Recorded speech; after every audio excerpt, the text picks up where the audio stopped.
brand new video. Huh? That we don't have a name for yet, but we will. Or if you have an idea what we should name it, post down in the comments. Rundown Live. If that sounds good, we can run with it. But it's the Smackdown Rundown featuring 205 Live. If you will. You know, we're both shows are live, so we're going with something like that. Just if you got an idea, post down in the comments. We might have something by next week. We weren't prepared this week to do it, but eventually. We had like 4 weeks to get ready. Shh! Don't tell them that. Did we? No, we didn't even think about it one single time until like maybe yesterday. Well, for the longest time, I was assuming that 205 Live was just gonna be part of SmackDown, so I thought it could just be like the 3-hour SmackDown extravaganza video or some shit like that. I don't know. Live. But anyway, yeah, we're talking about the Go Home SmackDown to TLC. We had some. It was all just build for the pay-per-view. That's really all it was. Yeah. And some matches that didn't really matter, like a tag team match that Baron Corbin ruined, because he's really good at that. It was, What's new? It's Baron Corbin and The Miz taking on Kalisto and Dolph Ziggler. There was some good stuff in it though. There was the bit that led up to the end was good. Yeah. With Miz trying to get back in the ring, he ends up getting super kicked by Dolph Ziggler, and as he's rolling back in the ring, Miz had set up a ladder on the outside that Maurice pushes forward and clocks Ziggler in the head with. And then Miz, who's wobbly from the super kick, ends up getting hit with Selena del Sol. And Kalisto was just about to win the match, and then he does, but by disqualification, because Baron Corbin hits him with the chair. Because they're going to have a chair match. Yeah. Your match is going to be the chair match. And then that was it. Ziggler was out on the outside, and Kalisto was writhing around in pain on the inside. I hope the first thing that they do in the chair match is Kalisto runs out of the ring, grabs a chair, opens it up in the middle of the ring, and stands on it so he can lock up with Baron Corbin at normal height. God, I hope not. Oh, Jesus. Or he just tapes 2 chairs to his feet so he can use them like stilts. Oh, boy. Imagine if he chair kicked Baron Corbin, though, with chairs taped to his feet. It'd be really hard to walk, but it would be a devastating kick. That's for sure. You could impale him through the mouth with one of the legs. Do it, Kalisto. Carmella talked shit and got hit by Nikki Bella. Bitches get stitches. She was calling out John Cena. Telling John Cena all the stuff that she was going to do to Nikki Bella in their no DQ match this Sunday at TLC. And then Nikki came down and gave her the spear of all spears. She could have beat Roman Reigns with that spear. Instead, she just beat the shit out of Carmella. I mean, legit, that spear could have put Lesnar down. Yeah. If 49-year-old Goldberg can do it. Hey, John. Check Nikki's texts. Maybe she's been hanging out with Goldberg. Oh, she's been humping her skills. Yeah, Carmella ended up running like a little bitch. Just like Rich Swann. It was supposed to be a match. Carmella was supposed to face somebody. Yeah. But it never happened. We never even heard who she was supposed to face. Yeah, it was just she was supposed to be in action, and then Nikki beat the hell out of her. So, more build for that. We had a rematch between Kane and Luke Harper from Survivor Series. Which ended the same way. The exact same way. That may not bode well for Luke Harper because we did have kind of dueling promos early on because our main event is American Alpha versus the Wyatts. Mm-hmm. And American Alpha was very confident that they were going to go in, they were going to win that shot at the championships and go face Heath and Rhino on Sunday. And they told the Wyatts to heed their own advice, and when they see American Alpha, they should run. But then we had the Wyatts do a promo right afterwards that Randy Orton ran this promo, by the way. Yeah. He completely took control. Cut Bray off mid-sentence. And then... Which I don't think has ever happened. And then he looked at Harper, he's like, are you going to do your part? Are you going to go out there, are you going to take out Kane? And Harper just kind of stared at him. And then Bray told him to go out and send Kane back to hell, and that didn't happen.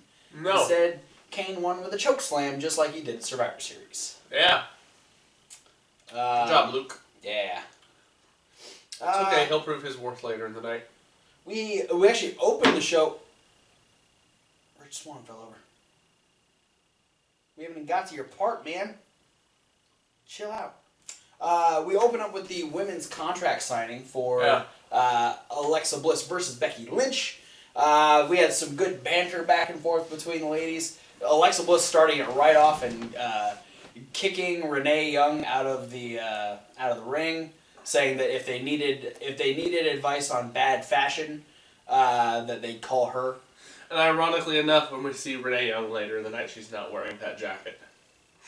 She gets a lot of shit when she wears that jacket for some reason. What's wrong with leather jackets? I think it's one of Dean's. It might be. I don't know. There's nothing wrong with that.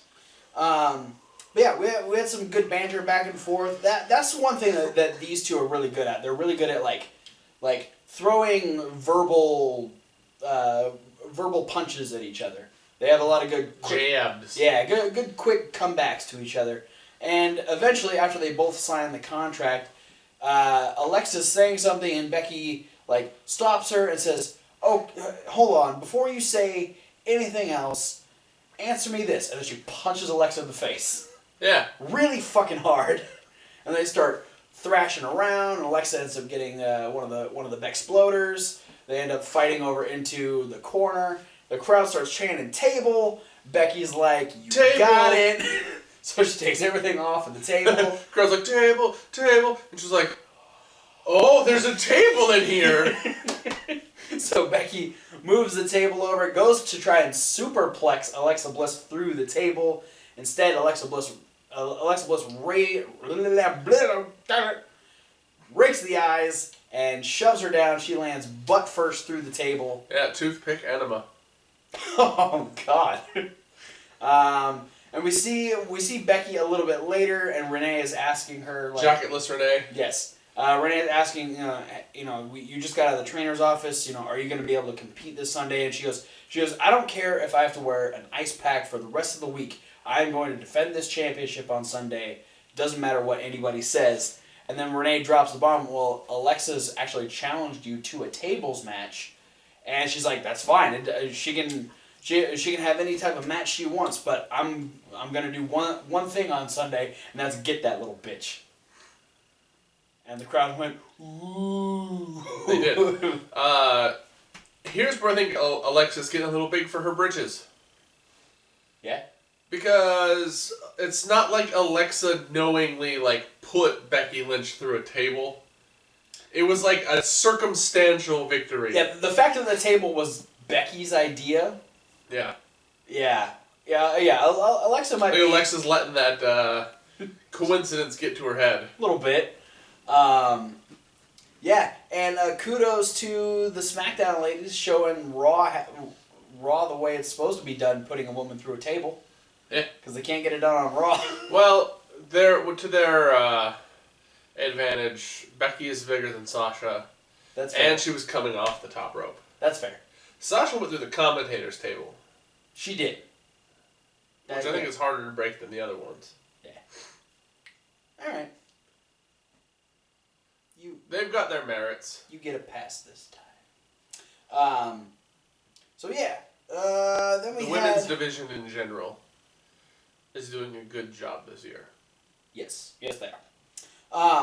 Alright, so we have the Ambrose Asylum right in the middle of the show. Ambrose pretty much congratulating James Ellsworth on winning the ladder match last week against AJ Styles, officially becoming a SmackDown Live superstar. He asks him who he wants to see win at TLC, who's he rooting for. Yeah. And Ellsworth's like, well, yeah, I mean, you're my friend, you helped me out and all, I wouldn't be here if it were for you. But at the same time, I have beaten AJ Styles 3 times, so maybe if he comes out and wins and I get my title match, I could beat him. Yeah. Then AJ's like, wait a second. And Dean's like, how the fuck did you get here, AJ? Magic. No, it's through the entranceway. Yeah. Played his music and, the way wrestlers come out. AJ comes out and has one of the worst insults I think I've ever heard live on wrestling before. Maybe not the worst, but it's up there. Comparing James Ellsworth to a ventriloquist dummy. Yeah, saying that he's about as smart as one. About as strong as about one. as strong as one, but a dummy has a chin. AJ Styles. Phenomenal at wrestling, not so much at promos. Luckily, Dean Ambrose saved it by going, wait a second, so you're saying you got beat by a ventriloquist dummy 3 times? And then AJ's like, oh, you want to go there? All of a sudden, AJ's really mad. Gets in, he starts throwing shots, telling Ellsworth, you better be there on Sunday because you're going to watch me put Dean Ambrose through every single table I see. And Dean's like, hold on a minute. You need to be less concerned about this mutant. No offense. And James Ellsworth was like... He knows. If you've listened to his podcast with Chris Jericho, he's well aware that he looks weird. He's not offended. There's not a whole lot of things that could be said to James Ellsworth that would be considered offensive unless you put him on the list of Jericho. That he just can't handle that. We're not there yet. But eventually, AJ decides that he just wants to cause a fucking scene, and he shoves Ellsworth into Ambrose, knocks over the Ambrose Asylum set, which is the TLC edition. Yeah, well, when he threw Ellsworth into Ambrose fell over and hit his head on the ladder. Yeah, so that rolls Ambrose out to the outside. Then we get kind of like bar brawl style. AJ grabs Ellsworth, knocks over the Ambrose Asylum sign, knocks the 2 chairs off of the table, and then drops him on his face. And then he ends up getting hit with a chair. Then he gets kind of dumped to the outside where he gets kind of hung up by his toes on the bottom rope. I call it it's the Jannetty Rumble move. Oh, Marty Jannetty would pull that in the old Rumbles. Yeah, saving himself by his toes. Yeah. He ends up getting whacked across the back of the chair. Ambrose gets the top set of steps dumped on him. Very slow. Yeah. Kind of rolled on him. Yeah. It's giving AJ the benefit of the doubt here. And then we get James Ellsworth's redemption at taking the Styles Clash. And oh boy. I feel like the first one he got off easy. Yeah. Almost murdering himself. Well, that's because AJ saved him. AJ didn't give a fuck this time. Because first he's obviously going to do it. He sets up for it. And then he looks over and realizes that the bottom set of stairs are there. So he's just going to go for it there. Okay, so he steps up onto the steps. This is going to hurt onto the stairs. No! He's going to jump the fuck off and do the Styles Clash onto the floor. I've only seen like maybe one Styles Clash that I thought was suckier than that. He did one to Homicide off the apron through a table. Yeah. The TNA? Yeah. Yeah. Yeah, no, that's... Yeah.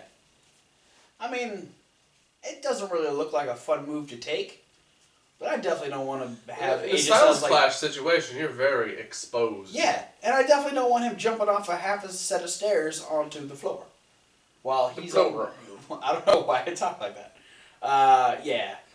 So James Ellsworth ends up getting taken to the hospital. Dean Ambrose ends up going with him. Apologizing. He's going to make it right. Yeah, he kept apologizing to him. He's like, this is my fault. I'm going to fix it. I'll make this right. And then he's shoving EMT. He's like, I'm getting in here. Get out of the way. So they drive off to the hospital. So we go to our main event, which is for the #1 contender spot. Who is going to face Heath Slater and Rhino this Sunday at TLC. And it's a damn good match between Bray Orton versus American Alpha. My takeaway from this is I just love the fact that Randy can be in any spot on the card and still have the presence that Randy Orton has. Well, yeah. Because there's some guys that have a certain presence when they're in that title picture, going for the top championship, and then once they're down in the center of mediocrity, they don't really matter as much. But Randy Orton seems to keep that aura about him, no what matter happens where when you've he's been at. around WWE for 12 years? You learn a thing or two. Yeah, he doesn't really get, and he doesn't outshine everyone. He gives everyone a little bit of spotlight. Jordan was just kind of tossing Randy around for a little bit, and then Randy got to kind of give it back to Jason Jordan, hanging him up on the ropes. I was impressed by how many times Jason Jordan suplexed Bray Wyatt. Yeah, Bray Wyatt's a hefty dude to be tossing around like that. Husky, if you will. You son of a bitch. Oh, there's probably a Husky Harris picture that popped up when you said that. I wouldn't be surprised. But anyway, I don't know, it's a fun match to watch. Chad Gable ends up being the whipping boy. He ends up getting the brunt of the destruction from. He is by far the smallest kid in the match. Absolutely.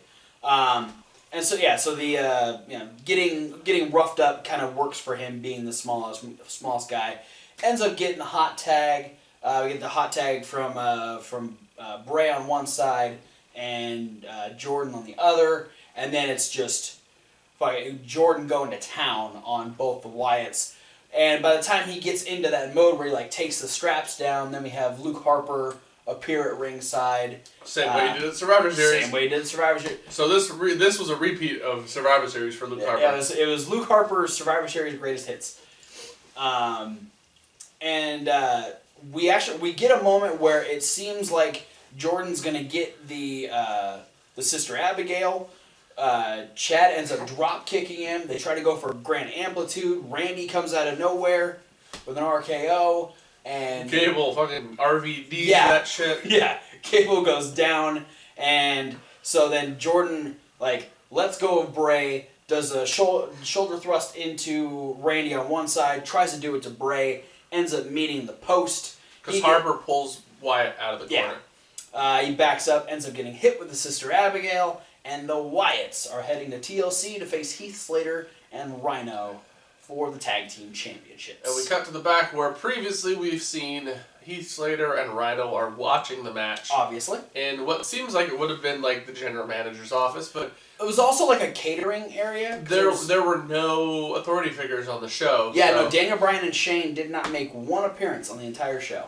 So Raw's got that going on him. Yeah. This week. And I think it was Charlie was trying to ask, how do they feel going into a match like this? And they're like, you know what, we're not the ones that need to get ready. It needs to be Randy and Bray.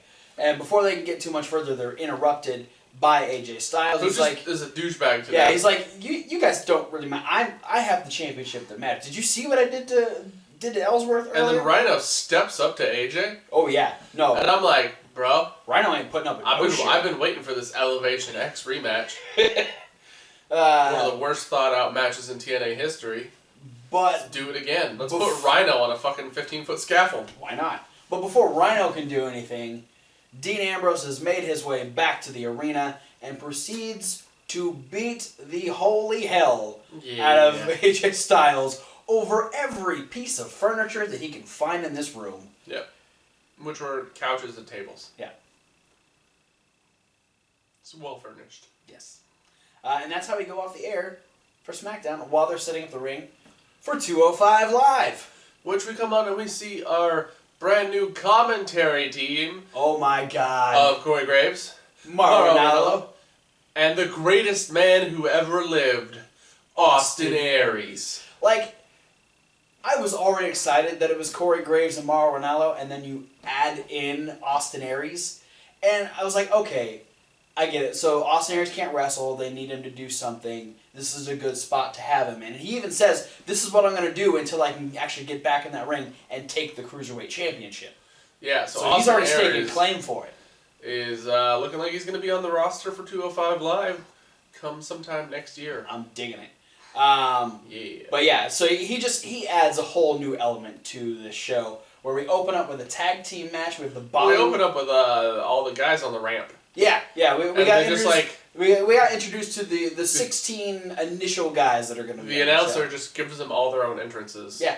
While they're all standing. It's it's like the introduction to them during the Cruiserweight Classic. Yeah, or the old school NXT. Yeah. The game show NXT, where everyone on the apron or on the ring ramp. Everyone on the ramp. The ring ramp. The fucking apron ring ramp. Ring ramp. But yeah, we open with a tag team match with the Bollywood Boys taking on Tony Nese and Drew Gulak. Bollywood Boys definitely work better as a tag team. Oh, yeah. We found that out at the Cruiserweight Classic finale. And then obviously they're going against a well-oiled tag team that have really kind of made a name for themselves since the Cruiserweight Team division. Evolve. There you go. The Iron Athletes. Premier Chefs. Premier Chefs. Team Hell's Kitchen. Yeah, no, it was not... Team Catchleet. Oh, all right. Even though Catch Point isn't a thing anymore. Premier Point. Maybe. Team PP. Thanks for making it weird. Yep.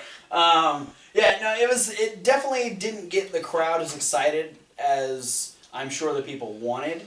I know, but the Bollywood Boys, I think, are still a little step outside the WWE Universe comfort zone. Yeah, we haven't really been formally acclimated to the Bollywood Boys yet. This is only their 4th match, maybe 5th. I think they had one match. Their singles matches. I think they had. Yeah, I'm counting their singles matches in the Classic. I think they had one match on NXT, and so they got squashed by the Authors of Pain. Yeah, so this is really only like their 5th. My thing is, it's such a far stretch from what we're normally used to seeing on WWE television. Yeah. Is that, like, there's not a lot of, like, really hyped up dancey gimmicks. Right. The last one we had was the Great Khali. And, I mean, on NXT, there's No Way Jose. Yeah, Rich Swann. And there was Rich Swann, who got super over during the Cruiserweight Classic. Yeah. The issue was, neither of the Bollywood Boys got super over during the Cruiserweight Classic. They both got eliminated in the first round. They lost in the first round, so... And it's one of those things. It's like they don't do anything that like sets them apart. Yeah. Other than their little Bollywood dance. Yeah, they haven't found that thing that makes them special yet. They do end up picking up the win with double super kick. Yeah, a double super kick on Drew Gulak, and as they're celebrating, we get Drew Gulak and Tony Nese. Cutting a promo about how Bollywood isn't even a real place. And Tony Nese is upset that the ring is lumpy and that the Bollywood Boys may want to wrestle in an environment like that, but it's not good enough for Team PP. So you think like that just means Gulak and Nese are just going to stay to the Raw side only? Maybe. every time they show up on 205 Live, they're going to lose, and they're just going to keep blaming the fact that it's the ring. Yeah. Like, the ropes are greasy. This never happens on Monday Night Raw. It's only with this Smackdown setup that turns into 205 Live. The turnbuckles are uneven. Yeah.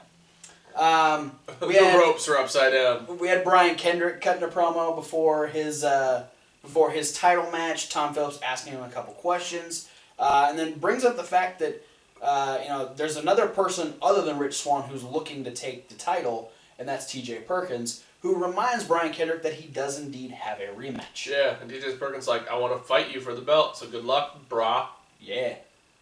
Yeah, because his big worry was if Brian Kendrick lost, he'd be worried that his title match would get lost in the shuffle of who has the championship. So he's actually pulling for Brian Kendrick so his rematch doesn't get lost. Kendrick didn't seem too excited that TJ was there to wish him luck. Yeah, wish him luck. But then, oh boy, how good was it to see Jack Gallagher back? On a scale of 1 to 10, fucking fantastic. Hell yeah. It's just, he's extraordinary. He's gentlemanly. He's British. He's awesome. Pale. Mustache. Fruit stripe gum trunks. Tube socks that Austin Aries didn't like. No, Austin Aries didn't seem impressed at all with Jack Gallagher. No. Who just did standard, typical Jack Gallagher bullshit. And just all over. Had the most Ari fun. Davari. Had the most fun with Davari he possibly could. He rolled him up in a ball. He bent him in ways that Arya never wanted to be bent. It was... Arya got a couple of shots in, but it was the Jack Gallagher show. He made Davari his bitch. Yeah.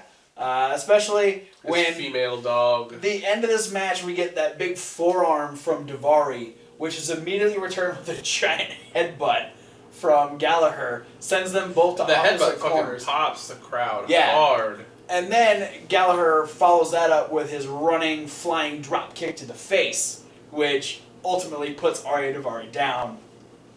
I fucking love Jack Gallagher. I'm so glad he's back. We need more Gallagher will save Monday Night Raw. You need to put Gallagher on Monday Night Raw, and I guarantee you people will actually give a shit about the entire show. Because Jack Gallagher. Yeah, we missed the boat a little bit, I think, on... Because we didn't have Gallagher versus Sabre at the Cruiserweight Classic. That would have been so good. Like, that was like the biggest missed boat in the CWC, aside from the fact that the final should have been Sabre versus Coda. Yeah. That just means we need to bring back Zack Sabre Jr. at least once so we can see Sabre versus Gallagher. Yeah. Let's do that. You want to know what a real fantasy warfare would be? Zack Sabre Jr. versus William Regal. You can go change your pants. Yeah. Oh. Then we talk about the main event. Yes. 205 Live, the Cruiserweight Championship match between Rich Swann challenging against Brian Kendrick. And if you can't tell by the fact that not Brian Kendrick is wearing the Cruiserweight title on our ring. Spoiler alert. He lost. Yeah, no, I was actually spoiled at the end of this match because I didn't realize that when I watched it, it wasn't live at the time. And I went on Facebook, and Rich Swann was talking about his title win. So, regardless of that, congratulations to Rich Swann. Good match. Fucking good match. They went out there and killed each other. They did. They attempted to murder each other hard. Yeah, especially through their necks. Yeah. Friggin' Brian Kendrick getting back suplexed right on the back of his neck. Yeah. And then Rich Swann ended up getting the dragon suplex right on the back of his neck. Fucking gnarly, dude. It was just, it's... Gnarly with a capital Gnar. What? The G and R. It's capital. Guns N' Roses. I thought you were going to say that. There's an A in there too, by the way. Well, I didn't specify the A, I just went Gnr. Gnr. I didn't say the Nar. Capital G-N, little A, capital R-L-Y. Little L-Y. Little E. Wow. Anyway, Rich Swann, Brian Kendrick, killing it in that Cruiserweight Championship match. It's just, I'm already excited for more 205 Live. This is exactly what the Cruiserweight division needed. Between this and NXT, people are going to start giving a shit about this division. And, the stuff that they're going to do on Raw, I feel like is eventually going to just get lost because they have their own show now. Yeah. I don't know. It's going to be one of those things, I think. It's going to be... it's cool because they're getting double the exposure. Triple if you count NXT. Yeah. Which, I think at this point, not all of them are going to be on NXT on the regular anymore. No, but between Rich Swann and Cedric Alexander and, the occasional luchador, Davari, people like that that'll come through. Like, there's a lot of them that will get that triple exposure. Yeah. So it's like... The fact that, the Cruiserweight get division... 3 nights of Cruiserweights, man. The Cruiserweight division itself is now on Raw and right after SmackDown. And on NXT. So... Yeah, I think... They're important. Yeah, which is good, because they should be. And because the Cruiserweight Classic was one of the top-rated things that ever happened on the network. And it's been long since WWE has had this, this type of group of guys that they can go to for this type of wrestling. And the fact that it's such a grab bag of different things, you don't get the same old shit every single week. Yeah. It's different depending on who you've actually got wrestling. Like, you don't feel like you're watching a clone of the last person you just saw wrestling. You actually get some flavor here. So... I want to see Jamie Noble come back and join the 205 Live roster. He's still recovering from getting stabbed. But that would be awesome. Yeah, it happened. Weirder things have happened. Very true. Jimmy Wang Yang, where you at, boy? Drop your party bus on over to the 205 Live. I went all redneck with that one. Just Yeah, you to help entice him. Rich Swann actually survived a sliced bread from the second rope, which was pretty awesome. And then no, that also looked like Kendrick was very, very close to decapitating himself. Yeah, there were some unnecessary risks that were taken in this match, but it was worth it. Rich Swann scaring the chick at ringside, showing up on the barricade was awesome. She's like on her phone, and then all of a sudden he's right in her face, and she just screams. And they replayed it, and I'm pretty sure the guy in the truck replayed it specifically just because. Yeah. Like, I mean, it was cool. It was like a clothesline off the barricade. Yeah. But the scream was like the best part of that whole spot. No, it was fun.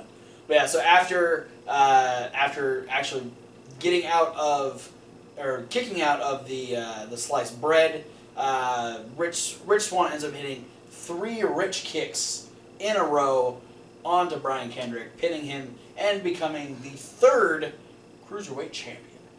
Yeah, and then post-match, Tom Phillips talks to Brian Kendrick. Yeah. And Brian Kendrick blames his loss on T.J. Perkins. Yeah. Playing mind games with him, getting in his head. So... Yeah, okay. I'm sensing a triple threat at Roadblock. Potentially. Brian Kendrick, Rich Swann, and T.J. Perkins. That'd be fun to watch. T.J. Percolator. T.J. Percolator. But that is it for the SmackDown Rundown featuring 205 Live. Live, SD 205. 205 Standard Edition. Standard Definition. I don't know what word I'm talking about. San Diego 205.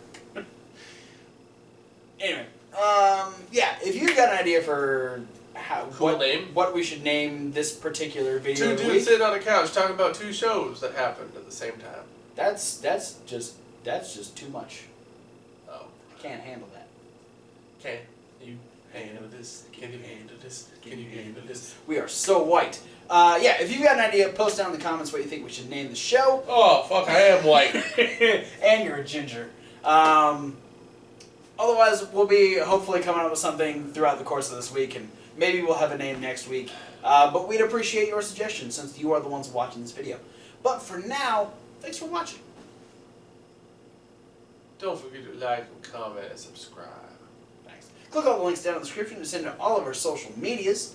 There's also a link down there for a podcast where now you'll get the 205 Live in podcast form along with SmackDown. You'll also get the Indie News Raw Review and upcoming the midweek wrap-up. What you won't get in podcast form this week, though, we have 2 videos. Count them 2. We got predictions. 1, 2. Good job. We have predictions for this Sunday's TLC. Fuck yeah. And I'm going to be letting you know who impressed me the most in the month of November as I bring you this month's Travis's top 5. Thanks for that. Also, you can get like wrestling. I forgot that part yet. You can check out other videos on our other channel. Every time. You said it right the first time. Fuck. It's Reasonable Wrestling Fans. That's reasonable with a W. Like 5 top 5, Travis. Like wrestling. I got a new phone. Where you get unboxing videos, you get punishment videos after the wagers, which looks like we'll be doubling up since we do have TLC this week. We'll be doing whatever the punishment for TLC is. Oh, I have one person I think I might have picked out to potentially be the guy who chops Travis Colt over on Reasonable Wrestling Fans. Well, that'll be along with whatever we do for TLC, so look forward to that. Unboxing videos, ranting videos, discussion videos, stuff like that over on the other channel. Be sure to subscribe there. Subscribe here. Thanks for watching, and we'll see you at whatever video you decide to watch next. Fuck Baron Corbin. Yeah, he was the only shitty part of the show.